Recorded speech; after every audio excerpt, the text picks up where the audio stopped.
저는 어린 시절에 부모님과 형제 자매들의 사랑과 관심 가운데 자랐다는 그런 기억이 있습니다. 그런데 그때는 TV나 게임기나 이런 것이 없었기 때문에 주로 동네에서 이렇게 노는데 또래 아이들과 동생들 함께 골목대장 역할을 하면서 그렇게 아주 개구장이처럼 그렇게 살았던 것 같습니다. 그런데 한 두 번 정도 많이 아팠던 때가 있습니다. 한 번은 아주 음식을 입에 대기가 싫은 거예요. 열심히 먹고 마시고 놀고 그래야 되는데 놀 때는 얼마나 열심히 노는지. 그때 초등학교 때 이영철처럼 얘기다가 수건을 대가지고 코 구경하면 닦고 그랬잖아요. 연날리기 연을 집에서 만들고 대놓고 붙이고 하면서 손에 밥풀 묻혀가지고 이렇게 하고 손이 새까맣게 되고 연날리기 팽이치기 여러가지 그런 놀이를 했는데 그런데 음식 먹기가 싫은 겁니다. 밥도 맛없고 아무것도 맛없고 그러다가 굶어 죽을 거예요. 그러니까 어머니가 기도하시고 여러가지 걱정을 하시다가 누가 들었는지 이거 먹으면 안 한대요. 그리고 묻지 말고 그냥 먹으라는 거예요. 그래가지고 먹으면 삼준다는 거예요. 그래가지고 시퍼렇던데 그걸 먹으니까 엄청 쓰고 그런데 아주 대견하다 훌륭하다 그럼 끝까지 마시라 그래가지고 한 사발을 다 들이켰습니다. 나중에 보니까 쑥을 갈아서 만든 쑥물인데 육수를 썩었는데 그걸 먹고 나니까 맛이 아주 달게 느낀다 그래서 살아난 적이 있습니다. 그래서 그 아들이 입에 아무것도 음식도 안 되고 죽어가는데 그걸 이제 쑥을 산들에 나가서 쑥을 캐가지고 진익해가지고 물을 만들어가 먹이는 그 어머니의 수고와 희생은 생각 안 하고 그냥 나도 대견하다 옆에서 이모하고 어머니가 대단하다 그런 선거도 잘 마신다 이러니까 정말 대견한 줄 알고 그러니까 자기 낳은 것이 자기가 좋은데 마치 부모님한테 한 것처럼 그렇게 생각했던 그런 기억이 있습니다. 또 중학교 때는 이웃 산 너머에 있는 이모집에 놀러 몇 날 며칠 방학 때 갔다가 거기 또 이렇게 너무 열심히 놀다가 쓰러져가지고 집에 올 힘도 없고 그래가지고 있는데 우리 이모님이 어머니한테 연락을 해가지고 어머니가 급히 산을 넘어왔어요. 아들 죽는다니까 어머니가 산을 넘어올 때 얼마나 마음에 걱정이 많았겠어요. 근데 와가지고 시골이니까 버스도 하루에 몇 대밖에 안 오고 수소문 해가지고 그런 정확한 의사는 아니고 아마 의료인 같아요. 요즘 생각하면. 그래가지고 그런 분을 구해가지고 이제 집에 오게 해가지고 제가 움직이지 뭐하니까 오게 해가지고 이제 주사를 아주 센 거를 한 대 맞고 그래 잠시 죽은 것처럼 땀을 뻘뻘 흘리면서 누워 있었는데 마당에서 무슨 소리가 나고 이제 살 것 같다고 그래가지고 이제 잘 먹이고 그렇게 하면 살 겁니다 이렇게 했는데 나중에 보니까 그 감사의 표시로 아마 닭을 한 마리 이렇게 드린 것 같아요. 부모는 사용하고 그랬지만 그래도 고맙다 표시를 받아달라고 해가지고 했는데 어머니께서 그 아들이 아파서 일어나지 못하는 그 말을 듣고 산을 넘어오면서 얼마나 마음고생이 많았을까 그런 생각을 하면서 또 의료인이 방안에서 이렇게 치료를 할 때 마당에서 얼마나 기도하셨고 걱정하셨을까 그런 생각을 하게 되었습니다. 그래서 절이 없어서 이 사람들은 자기가 건강하고 대견하고 잘나서 이렇게 병이 나은 줄로 그렇게 생각하지만 우리가 지금까지 건강하게 살아오고 치료되고 회복되고 위기를 모면한 것은 물론 하나님의 은혜지만 또 누군가의 사랑과 희생이 있었다 하는 그런 생각을 하게 됩니다. 오늘 본문도 그런 내용이 기록되어 있습니다. 우리는 다 병들었던 사람이었습니다. 그리고 길 잃은 양처럼 방황하던 사람들이었습니다. 그런데 우리가 나음을 입었습니다. 그리고 우리 영혼의 감독과 목자 되신 분에게 돌아왔습니다. 그렇게 될 수 있었던 이유가 무엇일까요? 그것은 예수님의 희생과 예수님의 섬김이 있었기 때문입니다. 예수님의 채찍에 맞음으로 우리가 나음을 얻었습니다. 예수님을 통해서 우리는 목자이신 아버지께 돌아오게 되었습니다. 전에 아프고 병들고 죽을 뻔했던 우리 그리고 가난과 어둠 속에 헤매는 우리가 육신의 질병에서 회복되고 마음의 상처에서 회복되고 어둠에서 빛의 나라로 옮길 수 있었던 근거가 뿌리가 무엇일까요? 그것은 예수님의 십자가입니다. 우리가 복을 받고 영생을 받을 수 있는 이유가 무엇이냐고 묻는다면 그것은 오로지 하나님의 희생적인 사랑 때문이라고 할 수 있습니다. 그렇다면 오늘 우리의 믿지 않은 가족이나 이웃이 치유받고 회복될 수 있는 근거는 무엇이겠습니까? 물론 하나님의 사랑입니다. 그러나 본문은 우리에게 또 다른 중요한 것을 우리에게 말해주고 있습니다. 그것이 무엇입니까? 바로 우리들, 곧 먼저 믿는 우리들의 희생과 사랑의 섬김이라고 말씀하십니다. 다시 풀어서 말하면 예수님 때문에 너희들이 구원받았다. 너희들이 복과 영생을 받은 이유는 예수님 때문이지. 이처럼 너희도 안 믿는 자가 복받을 이유가 되어라. 아무런 소망 없는 그들이 치유받고 회복될 수 있는 이유가 되어라. 다시 말하면 너희들의 기도와 너희들의 희생과 너희들의 사랑 때문에 그들이 구원받을 수 있게 하라. 그런 말씀입니다. 그가 전혀 구원받을 수 없는 인생이고 가망이 없는 사람이라고 해도 너희의 기도가 그들의 소망이 되게 하라는 것입니다. 그리고 너희의 용서가 저주에 갇힌 그들의 유일한 출구가 되게 하라는 겁니다. 또 너희의 축복이 그들이 긍휼을 입는 이유가 되게 하라는 것입니다. 돌려서 말하면 너마저 기도하지 않는다면 그들은 영영 소망이 없다는 것입니다.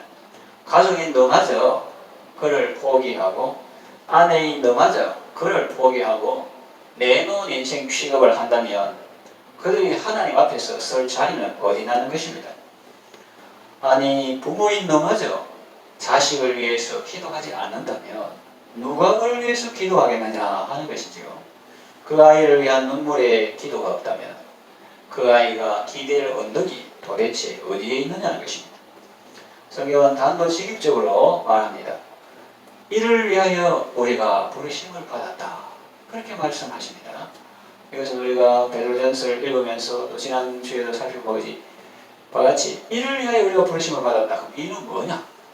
그 앞부분을 잠시 참조하면 되는데 또 지난 시간을 기억해 보면 되는데 직장생활 할 때 사관들은 주인들에게 어떻게 해야 돼요? 요새 말하면 종업원이나 이런 직원들은 사장님이나 대표이사한테 어떻게 행해야 되나?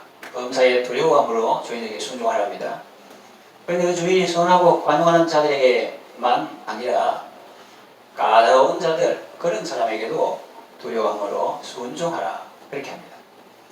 그렇게 직장에서 예수를 잘 되려면 대가를 많이 지불해야 되고 참 희생도 많은데 겸손히 주를 섬길 때 다 박수 쳐주고 환영해 주시는 것이 아니라는 거죠.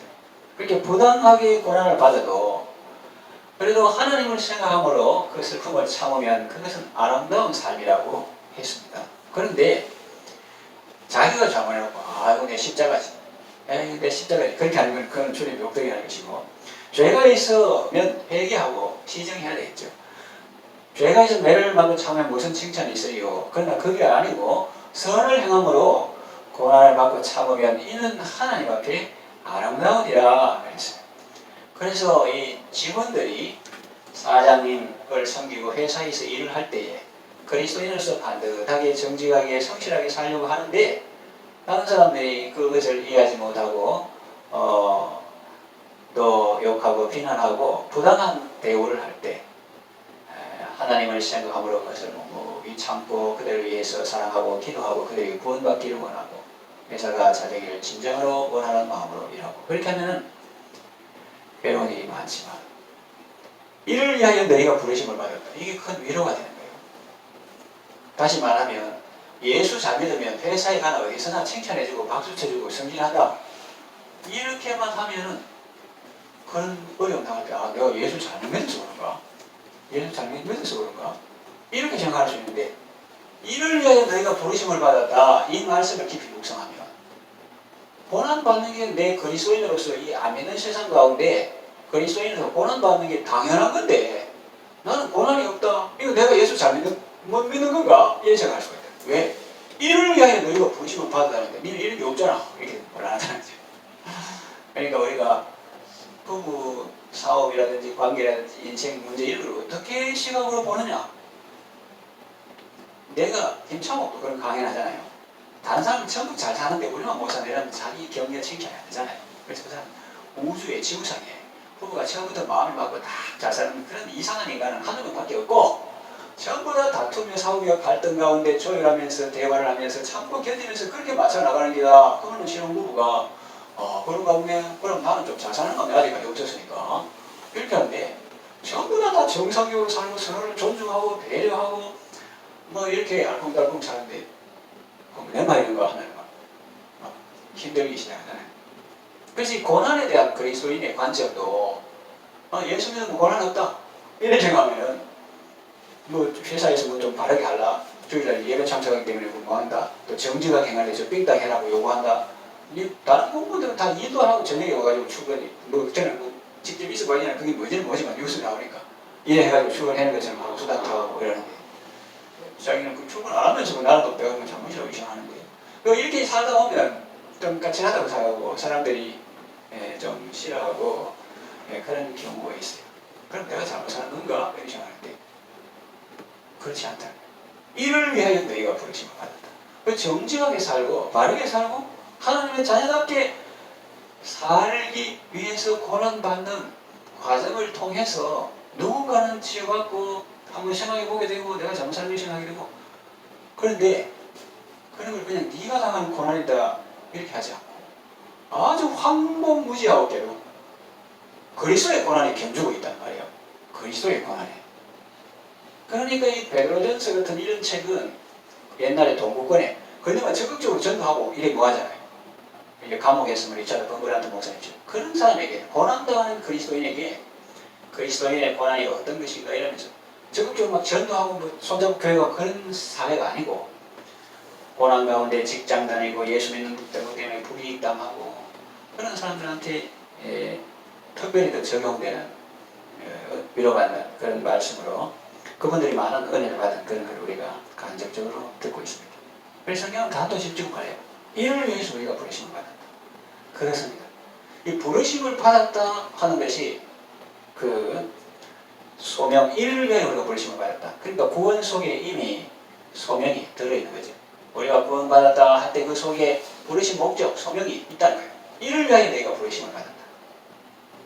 어떤 사람은 구원받고 한참 있다가 구원받고 난 다음에 한참 있다가 사명이 있다 이렇게 생각하는데 사실은 구원 속에 이미 사명이, 소명이 포함되어 있는 거예요. 베드로 전서 2장 거기 9절 10절 거기 말해 너희는 택하신 족속 왕같은 세상 거룩한 나라 그의 소유된 백성이니 하면서 바로 목적이 나옵니다. 이는 너희를 의하여서 어두운 데서 풀어내어 그의 놀라운 빛에 들어가게 하시니 아름다운 덕을 선포하게 하십니다. 그렇게 하려고 불렀다는 거예요. 어떤 사람은 구원받은 그런 이제 한참 있다가 이제 뭐 그런 일을 한다고 생각하는데 사실은 구원 속에 이미 소명이 들어있는 거예요. 자, 그 소명 일러에 우리가 부르심을 받았다. 포로스 이제 계속 그 후반부까지 말하는데 사실은 그 앞부분에는 직장생활, 사관들과 주인, 종업원과 사장님 뭐 이런 관계인데 거꾸로 주인도 사관이 어떻게 해야 된다. 돌려서는 같은 거예요. 같은 거. 주인도 뭐 갑질하고 이런 게 아니고 주인도 자기 주인이 상전이 하늘나라에 계시기 때문에 종업원들을 하나님의 형상대로 지음받은 사람을 이렇게 잘 봐야 된다.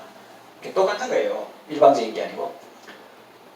자, 그렇게 이제 그리스도의 직장생활을 말하는 것까지 하다가 이제 예수님 나오는데 그 왜 그런 이야기를 하냐 하면 예수 믿는 게 바로 그런 거다. 예수 믿는 거는 교회에서만 믿는 그게 아니고 직장생활 할 때 정말 부당하게 정직한 것 때문에 또 바르게 하는 것 때문에 부당하게 고난을 받아도 하나님을 생각함으로 예수님도 나를 구원하기 위해서 고난을 당하셨지. 나도 회사를 정말로 사랑하고 잘 되기를 원하는데 사람들이 몰라주고 전부 자기 몸을 살리고 자기 추구하는 데만 그러는데 내가 이 고난 받는 것도 알아주는 것도 아니고 그러나 예수님도 나를 구원하기 위해서 그런 고난을 당하는데 내가 스스로 예수님께 감히 비교하면 안 되지만 그러나 성령님께서 베드로를 통해서 그렇게 말씀하신 아벨 같은 사람 내 피하고 하나님 피하고 어떻게 되노? 본인이 그렇게 생각할 수 있는데 성경 히브리서 기자가 아벨의 피보다 더 맞게 말하는 뿌린 피니라.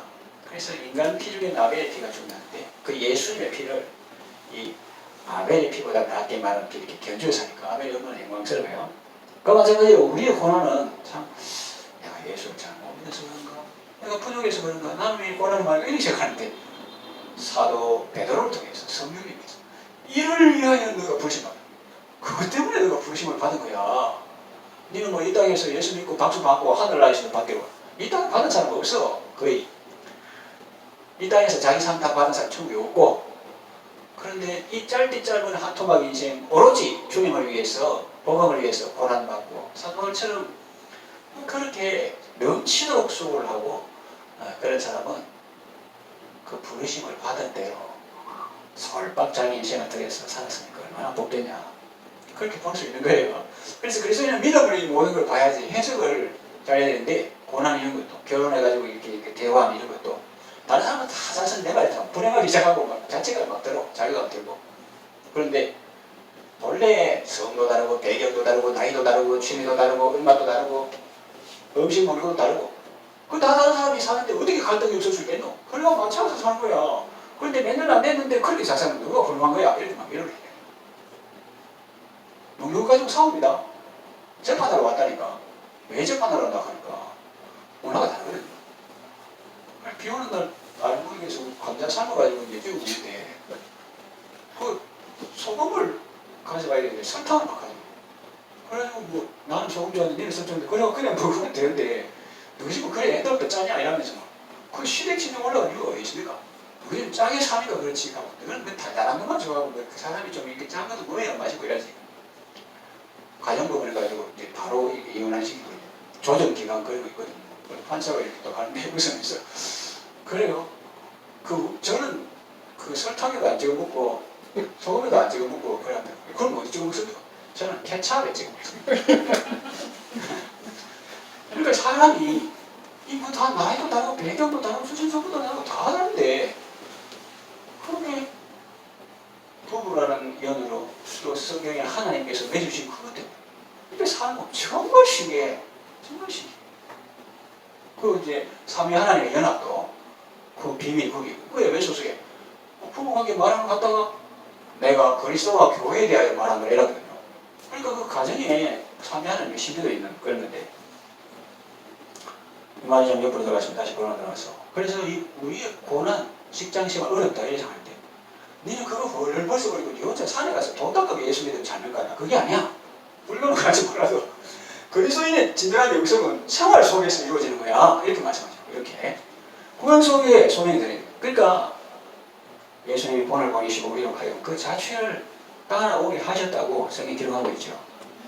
그래서 마귀는 이것을 억울하게 생각하도록 유혹하겠지만 예수님 한 번이 되지 니까지 그래야 되나? 예수 믿으면 예수님 고난은 예수님이 다 받고 니는 복을 받아야지. 뭐 예수 믿으면 직장생활 성실하고 상 받고 이래야지. 이를 위하여 부르시면 받아. 난 안 할래요. 이렇게 하시단 말이야. 사탄은 이것을 억울하게 생각하도록 유혹하겠지만 사실 이것은 엄청난 특권입니다. 어떤 교부는 파라델스 교회 오거스틴 같은 그런 교부는 이렇게 말했습니다. 가난한 자를 돌보는 것은 감독의 특권이다. 그렇습니다. 작은 예수가 되어서 이 영혼을 구원하는 것은 엄청난 기쁨이요 보람입니다. 저도 중학교 때 보조교사 해가지고 그랬는데 나이 차 별로 안 나는데 초등학생이 저보고 오빠 그런 것도 아니고 선생님 가니까 기분이 좀 좋다고 해야 되나. 그래가지고 이제 주일 아침에 가서 업고 안고 데리고 오는데 그때 참 기분이 좋았어요. 뭐 그때 공과 책이나 뭐 보조 교재 이런 거 좋은 것도 아닌데 그럼 직접 침 튀기면서 막 이렇게 이동환 목사님 가잖아요. 그 아내가 누군가 옛날 앞전에 제가 침 튀기던 그 침 받던 여학생 그 사람이 자기 아내가 돼. 상황이 있는데 그래서 작은 예수가 되어서 영혼을 구하는 것은 엄청난 기쁨이고 보람입니다. 그리고 우리의 말씀으로 그들이 낫게 되는 거예요. 예수님이 그랬듯이 예수님 채찍에 맞음으로 우리가 나음을 입었듯이 내가 꼭 맞는다기보다도 그런 고난당하고 억울함 당하고 말할 수 있는 것도 참고 그렇게 함으로써 내 주변에 있는 사람들이 기회가 된다는 거죠. 우리가 죽음으로 그들이 살아납니다. 우리가 죽음으로 교회는 자라고 열매맺습니다. 성도가 죽음으로 불신자가 복을 받는 거예요. 그러므로 이 죽음은 결코 헛된 죽음이 아닙니다. 이 고통이나 죽음, 손해 이는 결코 헛된 게 아니에요. 진정한 생명과 더 큰 극복을 얻기 위해서 껍질을 벗는 것과 같습니다. 다시 말하면 내가 참아야 남편이 삽니다. 다시 말하면 내가 죽어야 자녀가 삽니다. 이 육신의 목숨을 말하는 것이 아니고 목사님 이상한 말 교회 갔더니 살려야지 뭐 내가 죽어 내가 죽이는 말 그런 육신의 죽음을 말하는 게 아니에요. 내 성질이 죽고 내 기분이 죽고 내 혈기가 죽고 내 자아가 죽고 내 교만이 죽어야 합니다. 내가 죽어야 가정이 삽니다. 아멘사 아란당 하니까 이제 정말 아멘하기 어려운 그런 말이죠. 근데 삶은 거기 안 가도 내가 지적으로 동의하고 그렇게 살기를 원하니까 아멘이니까 내가 죽어야 가정이 살고 사장이 죽어야 사원이 살고 사원이 고통을 분담할 때 회사가 삽니다. 이게 한 몸인데 어린이집에도 그 원장 선생님 그 밑에 선생님 있잖아요. 밑에 선생님 원장 선생님이 밑에 선생님한테 너무 갑질하는 것도 문제인데 얼른 밑에 사람이 원장을 막 갑질한대. 원장 선생님 말하는 데 들어보니까 뭐 현지 죽는 거 이런 거 뭐 이렇게 공동체 생활 이런 것도 제가 알아서 좀 하고 이러면 되겠는데 꼭 자기 책상만 쓰레기 두고 예를 들면 그건 괜찮다는데 쓰레기 두고 누가 보든지 이렇게 어린이집을 위해서 해야 될 거지만 그건 자기가 안 하고 그거 돈 많이 받는 사람이 하면 되겠네 이러면 그래 한다는 거예요. 아이고 참 그러니까 이 사원이 고통을 분담할 때 회사 직원이 저런 걸 줘야지 누구도 그러면 안 되니까 회사도 어려우면 이 고통 분담하고 70% 간다 뭐 이번 달에는 안 간다 그리고 회사가 오래 살아야 자기도 살고 그러지. 사장이 죽어야 사원이 살고 사원이 고통을 분담할 때 회사가 삽니다. 가정에 아무런 변화가 없다면 그 이유는 아무도 죽지 않기 때문입니다. 또 공동체에 아무런 변화가 없다면 그 이유는 그 공동체에서 죽는 사람이 아무도 없다는 거예요. 예수 믿는 사장님이 안 믿는 사장님과 다른 점이 아무것도 없고 다만 한 가지 있다면 그냥 주일날 강원도 교회 가는 것밖에 없다면 그 회사는 영적인 소망이 없습니다. 그리스도인 사장은 그 회사 사원들이 복받을 이유가 되어야 합니다. 예수 믿는 아내가 예수를 믿지 않는 여성들과 다른 점이 하나도 없고 그저 주일날 교회 가는 것밖에 없다면 그 가정의 구원은 아직도 멉니다. 그리스도인 아내는 불신 남편이 구원받을 이유가 되어야 합니다. 그리스도인 부모는 자녀가 잘 되고 복된 길을 가는 이유가 되고 그 시편에 그런 나오잖아요. 내가 어렸을 때 지금까지 어인들이 버림을 당하거나 그 자손들이 글씨감을 보지 못하였다. 그는 종일토록 베풀고 꾸준히 그 후손들이 복을 받는다. 우리 후손들에게 복을 지고 가게 항상 가지고 없어도 맨날 기도해 주는 기라 맨날 축복하고 그래서 그리스도인 부모는 자녀가 잘되고 복된 길을 가는 이유가 되고 하나님의 보호와 인도를 받게 되는 이유가 되어야 합니다. 우리가 그들이 구원받고 복을 받을 이유가 되지 않으면 그들에게는 소망이 없습니다. 예수를 믿는다는 것은 예수님을 닮는 것입니다. 가정에서 직장에서 예수님처럼 사는 것입니다. 예수님은 그 희생과 그 사랑과 그 섬김으로 우리를 구원하셨습니다. 그래서 이 그리스도의 직장생활, 그리스도의 고난 이 본문을 보면 이 쭉 말하다가 그 예수님의 대속 사역과 연관시켜서 우리가 예수님의 그 은혜로 구원받았다. 마지막에 보면 너희가 전에는 양과 같이 길을 잃었더니 이제는 너희 영혼의 목자와 감독 되신 이에게 돌아왔다고 이렇게 하고 있습니다. 그러니까 이 구원하고 연관시켜서 그러니까 구원받은 너희도 예수님께서 본을 보이사 발자취를 따라하게 하셨으니까 너희도 가정에서 작은 예수가 되고 직장에서 작은 예수가 되고 너희들이 하나님이 너 때문에 정직하게 사는 것 때문에 사랑하기 때문에 그 영혼을 구원하기 위해서 오해받고 고난받고 견디고 하는 그런 것 때문에 그 사람들이 하나님께 돌아온다면 그보다 더 큰 보람이 왜 있느냐 이런 말씀이죠. 말씀을 정리한 마치고요. 우리가 이웃의 온전한 구원을 위해서 사랑과 희생과 섬김의 삶을 사는 것은 쉬운 일은 아닐 것입니다. 그러나 그보다 더 보람된 일도 없습니다. 하나님께서 여러분의 눈물과 기도와 사랑의 수고를 귀하게 여기십니다. 여러분의 기도와 사랑과 섬김으로 인해서 전에 여러분에게 일어났던 놀라운 구원의 사건이 여러분의 사랑하는 가족에게도 여러분의 이웃에게도 일어나게 되기를 바랍니다.